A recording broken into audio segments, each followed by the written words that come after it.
I wasn't sold on the idea of bringing Noni Madueke to Arsenal. I did feel that we had overpaid.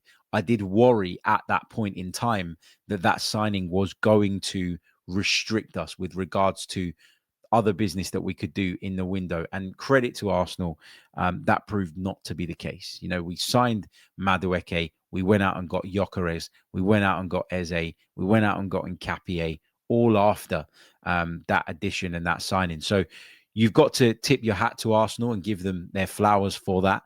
And as I've said all along, and as I said at the time, if you brought Madueke in addition to some of those other players, then I would look at the signing very, very differently. And I certainly hold my hands up and say that I went a little bit early on the kind of frustration that I vented around that particular signing. But so far, in an Arsenal shirt, I think he's done quite well. I think he was one of our better players at Anfield, as I mentioned on yesterday's podcast. And watching him more and more, I think I now understand a lot more about why Mikel Arteta felt that he could really add something to this Arsenal team. And obviously, we're without Bukayo Saka now. So to be without Bukayo Saka and have a ready-made replacement, I'm not saying he's as good as Saka, but to have someone that can come in and play that position really naturally and give you a lot of the same threat in that he can dribble, he can carry the ball, he can go inside, he can go outside, he can score goals.